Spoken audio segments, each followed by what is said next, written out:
Man, now I really still want to get back to what we started a couple weeks ago as it pertains to our relationships, because I think that's so important. You know, it's been said that literally people skills is the most important skill, exceeding your academic knowledge, whatever your skill set might be in whatever endeavor.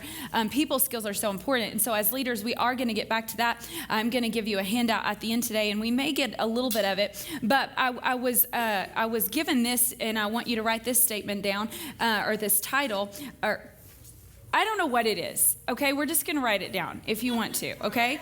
Press pressure with a press. You got that? A lot of peace. Press pressure with a press.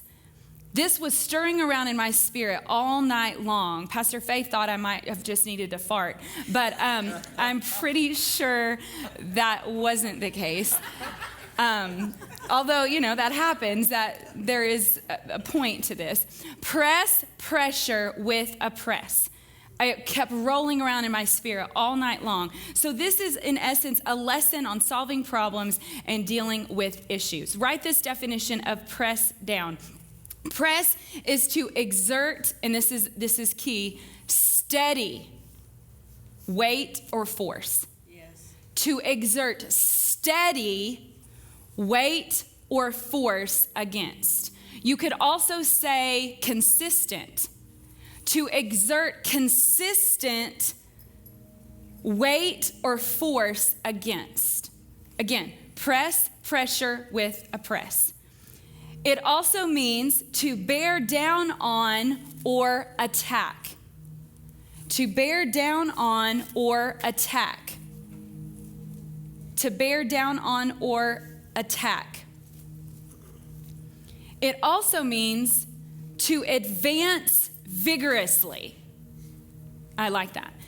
I like advance because we don't want to go backwards. Right. That's the wrong direction. Yeah.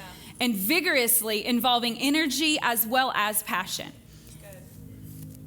It also means to advance eagerly. I like that. Like not having to be stirred up. You know what I mean? Like as leaders, we need to mature to the place where we're not so, obviously we have leaders, but we're also aware that people are watching us. We don't constantly have to be stirred up, so to speak. To advance eagerly, lastly, to move forward urgently. Urgently. Eternity should be on our mind. Yes. We said this last week. We are closer to heaven than we are to earth right now. Yes. We are closer to heaven than we are to earth.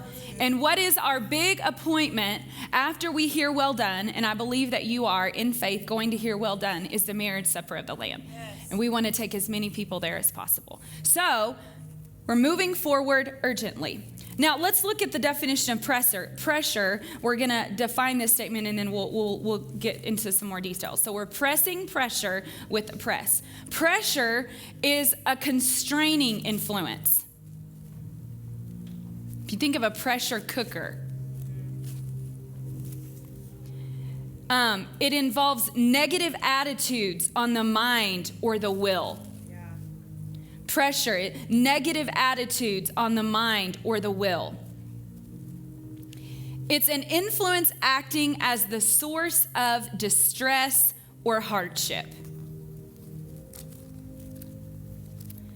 Now, as we get into this today, I don't want you to think about pressure at large as it pertains to John 16:33, where Jesus said, in this world, you're going to have pressure, but be of good cheer because I've already overcome the world. I want you to make it more personal, not just pressure at large, but pressure in your life, pressure in your family. Because again, this is tools from the Word of God on how we overcome. Specifically, we're not going to, as the church, overcome the end times.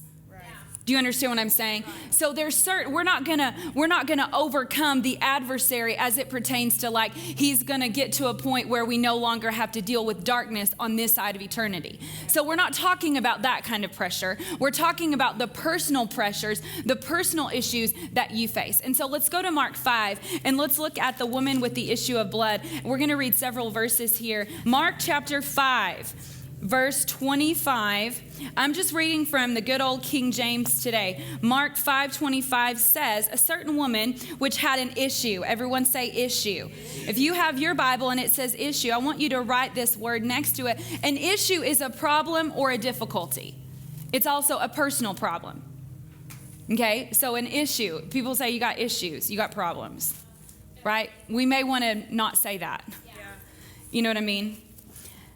Okay, a woman had an issue, which is a problem or a personal problem or a difficulty of blood for 12 years. She had suffered many things of many positions. She had spent all that she had. She was nothing bettered, but rather grew worse. When she had heard of Jesus, she came in the press behind him and touched his garment. For she said, if I may touch his clothes, I will be whole. Straightway the fountain of her blood was dried up, and she felt in her body that she was healed of that plague. Jesus, immediately knowing in himself that virtue had gone out of him, turned him about in the press and said, who touched my clothes? And his disciples said unto him, thou seest a multitude thronging thee, and sayest thou, who touched me? He looked about again to see her that had done this thing. The woman, fearing and trembling, verse 33, knowing what had been done in her, came and fell down before him and told him all the truth. And he said unto her, daughter, your faith has made you whole. Go in peace and be whole of thy plague. Now, she had a personal problem. She had an issue. She had pressure in her own life, but she was also in a pressure-packed situation. So you can experience the hand of God, the power of God, the abundance of God, no matter what. Yes, amen. No matter what. Right.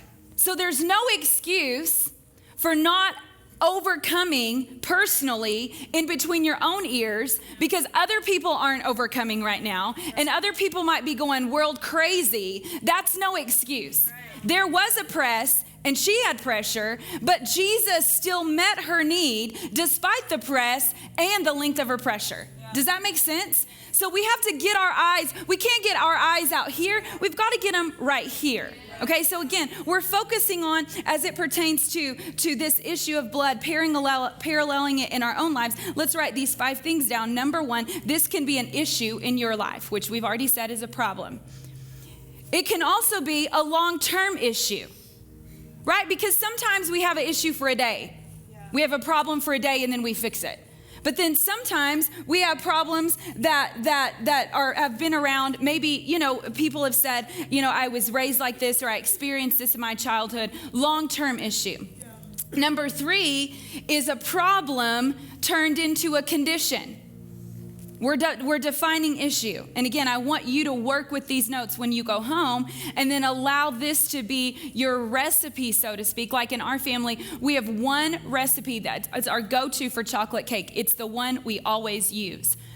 I believe by the Spirit of God, because I would have been awoken in the night not to do the message that I had intended for this, that some of you need to understand that there are systems of operation that if you will adhere to and you will implement, you will experience victory, while the enemy would love to deceive you into thinking that you're around victory and you're around the truth. But what does that have to do with your life? What does that have to do with what you're experiencing? Okay, so a problem turned into a condition. If you don't deal with, a leak in your roof, we experienced this in one of our homes. Before long, the problem with the roof became a problem with the back door. Now, the back door's not opening right because the roof is sagging the situation. And so the problem turned condition, which is why it's important that you realize that religion keeps going on around your problems, but relationship with God should be producing freedom. So if you're still dealing with the same things that you've been dealing with, prayerfully by the grace of God, you will see, because I couldn't see that for you, but by the Spirit you could, how you've been missing it. Because there's a place of freedom for you from issues, from long-term issues, from even problems that turned into a condition or an addiction. Number 4, this can be financial or physical. This can be a financial problem or a physical problem. Obviously, the woman with the issue of blood, it was physical. We see that illustrated. And then number 5, the last thing is impossible. She had done all she knew to do, and the medical field had been unable to resolve her issue. Okay? So what are we going to do? How do we press pressure with a press? Number one, we press in proximity. Number one, we press in proximity. You guys remember that song? It's famous song from the most, famous movie, The Titanic. I never saw the movie, but we all, even if you didn't see it, you can just visualize, Kate Winslet, with, what's his name? Leonardo DiCaprio behind him. But the Celine Dion song, near, far, wherever you are, I believe that you're here and my heart will go on. I think it's kind of funny how it's tender, it's sweet, but it's not reality. Come on. Whatever. But here's the thing. I think people think like that as it pertains to their relationship with God. Yeah. Have you ever heard people kind of just allude to that? God, we know that you're here. Well, big deal. Right. Big deal. He knows exactly where he is, but where are you? Okay, because near, far, wherever you are, so to speak, being aware that God is omnipresent, even being aware that he's an ever-present help in time of need, does not mean that you're accessing help. Does not mean that your life is going well. And I think we kind of get this weird idea that God's here and he's good and he's present. And what? He's been good. He's been present. He's been available since the garden. There's more to it than that. Go to James chapter 4. James chapter 4, we're going to look at a couple of verses here. Again, there has to be a press in proximity. James 4:8 says, draw near to God and he will draw near to you. Draw near to God and he will draw near to you. Verse 9 says, be afflicted, mourn, weep, let your laughter be turned to mourning, let your joy into heaviness. Humble yourselves in the sight of the Lord, and he will lift you up. Now, Pastor Dean, will you come and stand right here? Would it bother you so? And then Miss Bonnie, will you stand right here? And Pastor Greg, will you stand right here? And so as it pertains to my life, I think what we need to understand, Pastor Dean will represent the Father.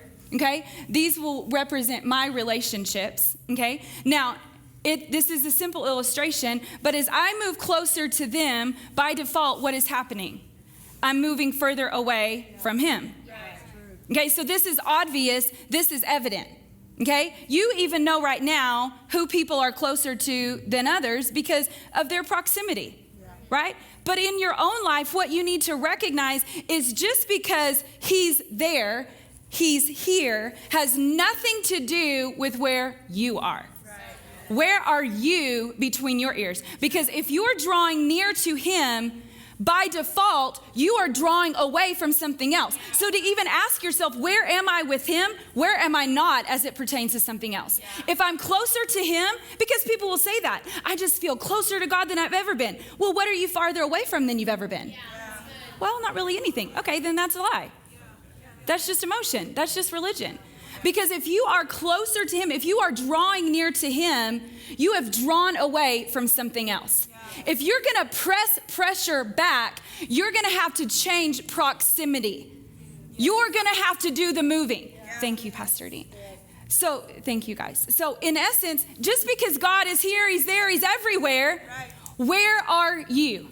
In Genesis chapter 3, verse 9, remember when Adam and Eve had sinned and they hid themselves and God said, where are you? Was he asking where they were geographically? No, because he's all knowing. He was asking them, where are you in here? Because it's your responsibility to locate yourself. God already knows where you are. That's why even with your children, as you're leading them, you saw them disobey, but they've got to judge it with their own words. They've got to locate themselves, not just be caught in that. In Matthew chapter 15, verse 8, the Bible says that these people draw near to me with their lips, but their heart is far from me. So this proximity is both seen externally and internally. If you're gonna so the implication here is in proximity, I'm realizing, okay, I am facing some things. And again, you've got to disassociate with what's going on at large. You can't control that. Now, if you've got President Donald Trump's number in your phone and you have access and influence that way, awesome, take advantage of it. But if you don't, get over that. Stop wasting all your time on that. Because there's pressures against your purpose, there's pressures against the assignment for your life, and there's things that you're going to be held accountable for at the end of your life. You don't need to spend all your days in frustration, in perceived influence to people that you don't have their ear. What about your problems? What about your issues, right? So the first step is this attitude that says, God, you are God and I am not. And I humble myself right now. I humble myself. I have this throw myself on the bed kind of attitude that says, God, I'm laying this before you. Yes. Whether I've had this for years, this is a daddy issue that I've been making excuses for, whatever it is, there has to be this moment. There has to be this once and for all moment where you draw near to him with this. There are some things that I've been thinking about, and I told Pastor Faith, fasting is a good thing that you can add into this as the Spirit of God would direct you. But I told her, I said, listen, I'm going to starve myself until I hear from God on this. And that's literally, that's what I'm saying. Yeah. Like, I refuse to go without freedom and without answers and without clarity as it pertains to this. So you press in proximity. You move away from the noise. And really, this is about humility. This is about saying, God, I want your answers for this. I don't want my answers. I don't want anybody else's answers. Maybe you're like the woman with the issue of blood and you've consulted reason. You've gotten everybody else's opinion. Your own soul's involved and you've come to the end of yourself and said, listen, God, I want this is what it means to press in proximity. Yeah. Number 2, you press in faith. Now, the thing about this, and I want you to write it down, we'll just go back a couple of chapters to chapter 2 of James. Faith is not just a belief system, it's a lifestyle. Yeah. So faith is what you believe, but it's so much more than that. Yes. So we press pressure with a press, and this is a proximity press. And people can feel that.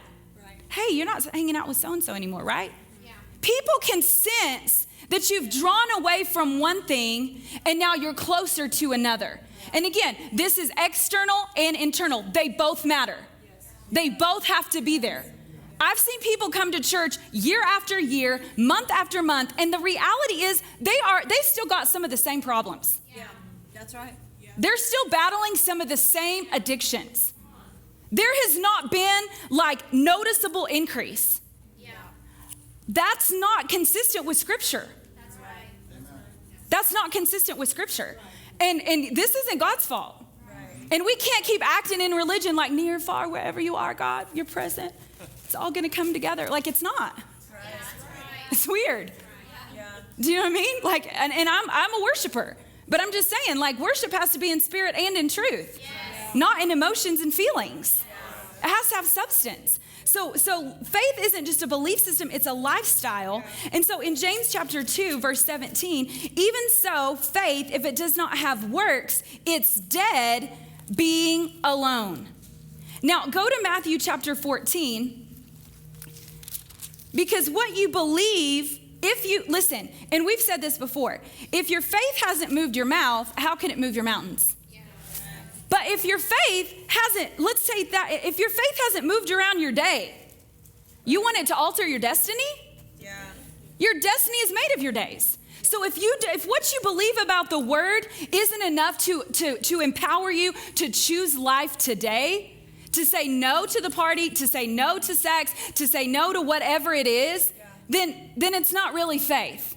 Because faith isn't just what you believe. Faith is the way that you live. Yes. It's the choices that you make.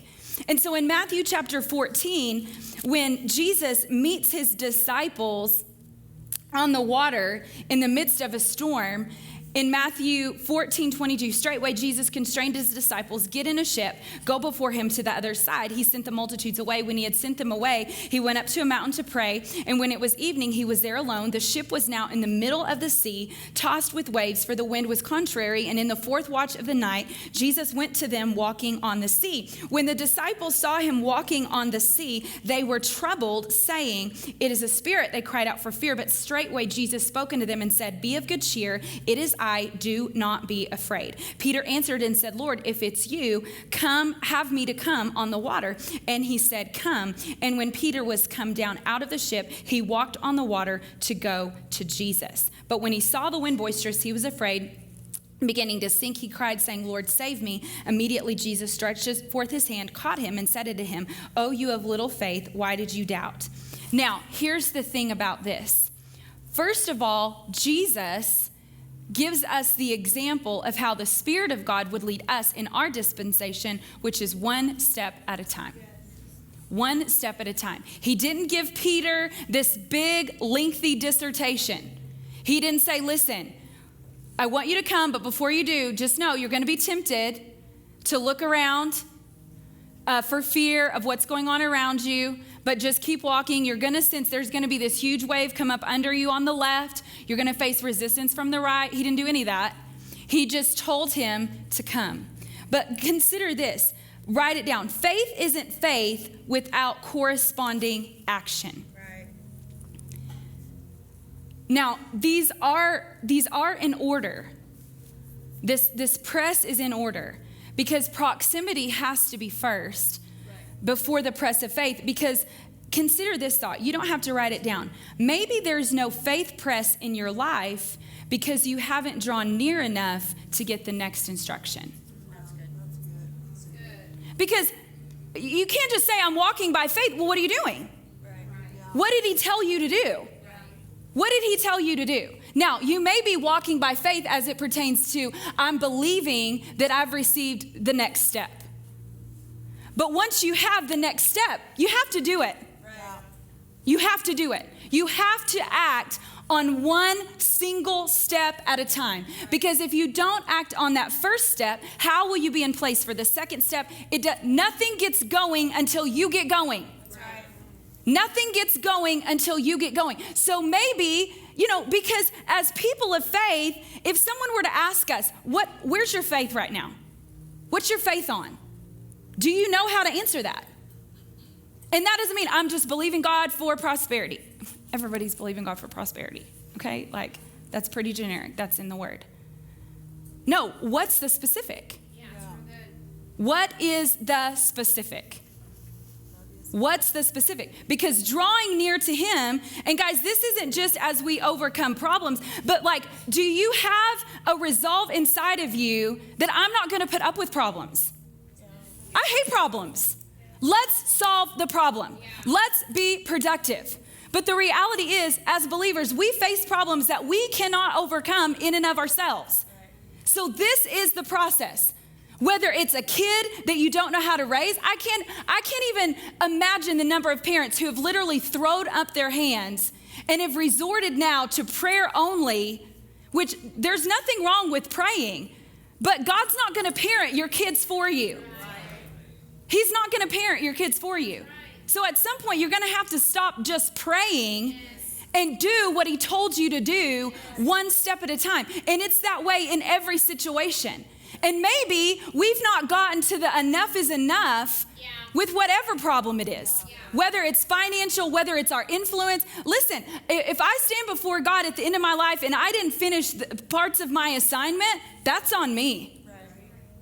Because I didn't pursue, I didn't find out what they were, I didn't get those steps. You press pressure with proximity. You press pressure with faith, which means the proximity positions you to get the next step, and then in faith, you take it. Yes. And as you continue to move forward, number 3, you press in devotion. Because as you continue to move forward, you run into things that you've never run into before. And you're responsible to be proficient. You press in devotion. You're responsible to be proficient. Meaning you're responsible for being faithful with what you have. You're responsible for that.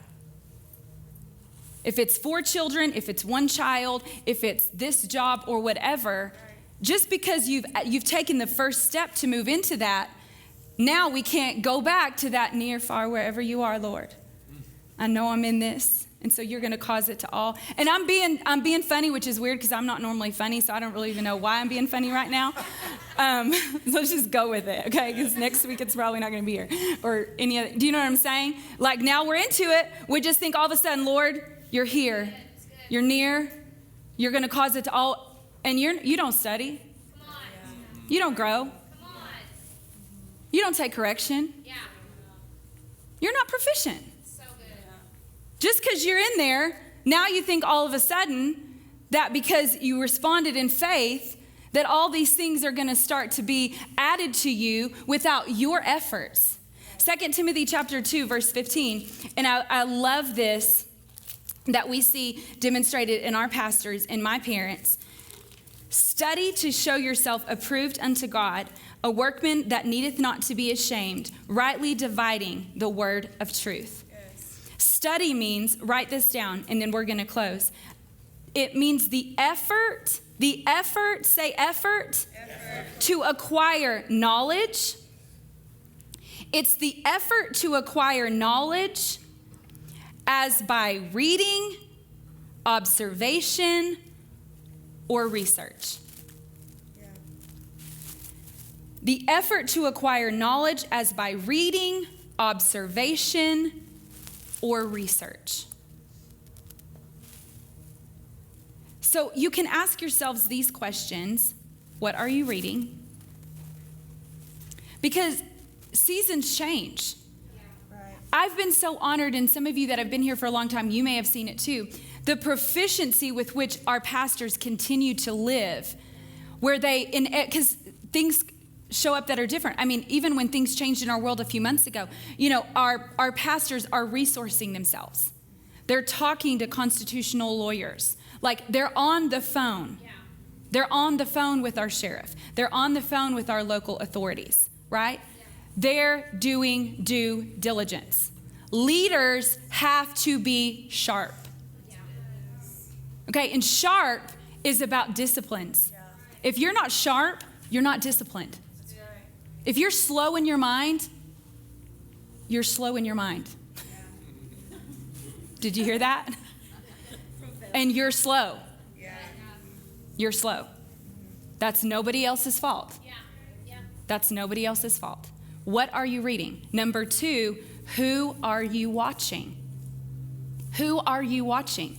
Because studying involves observation. Right. If you have your eyes on a bunch of ding-dongs, right? If you have your eyes on the world, if you have your eyes on your family, if you don't have there needs to be, and we talked about this, we'll give you this handout and we'll talk more about it next week, because I encourage you to write down who your leaders are, who your friends are, and who your students are. Do this with your kids as well. They need to know, listen, if I started as their leader, but now I'm treating them as a friend, I got to reposition that, because they'll pull me away from my faith. But ultimately, in every season, like I was telling interns this, y'all aren't in your next season.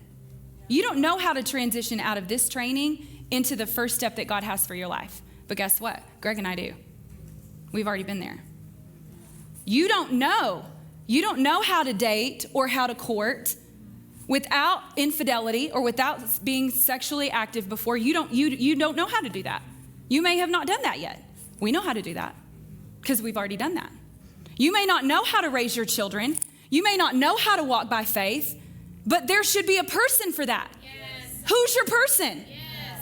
Who's your person? Those should be your pastors. Those should be your shepherds. Right. But just because that's who they are doesn't mean that's who they are to you. Right. So who do you have your eyes on?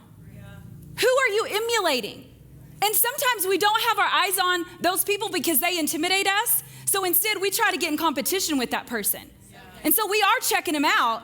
But as it pertains to comparing ourselves to them, instead of just acknowledging, you know what, they're my leader. Yes. And I'm going to come behind them. Yes. And I'm not comparing myself to them, but I'm going to do what they do. Yes. Because if you get comparison and competitive with the very people that God has called you to be ahead of you, you're going to be jacked up. You are going to be jacked up. No, you just know within yourself, they're my person. They're my person. And I'm going to follow them. And I'm going to do my life the way that they do their life. And if I need help beyond the word, beyond the spirit, they're going to be able to practically give me some tips here. But they're my leader. Who are you watching? And are you able to watch them, again, without intimidation, without insecurity? Listen, somebody's probably behind you watching you, so get over it. Jesus is the ultimate that's at the front anyway, so why are you insecure? Why are you divisive? You're cheating yourself from everything that you need to not suck at life. I don't know about you. I hope that you got here early enough this morning with the resolve that you do not want to suck at life. But I'm telling you, just being saved does not mean your kids are going to go right. You're going to go right. Your marriage is going to go right. You're going to go right. It just doesn't. If you're not going to suck, you're going to have to be intentional. You're going to have to be intentional. And number 3 is, how deep are you with this? Because study involves reading, it involves observation, and it also involves research. Y'all, that's why we have Deep Bible Training Center. Because we know for ourselves and for others that if you don't continue in this, you'll lose it. You'll lose ground. And what you got last year, that was like, wow, what's that going to do this year? Your kid's in a different grade.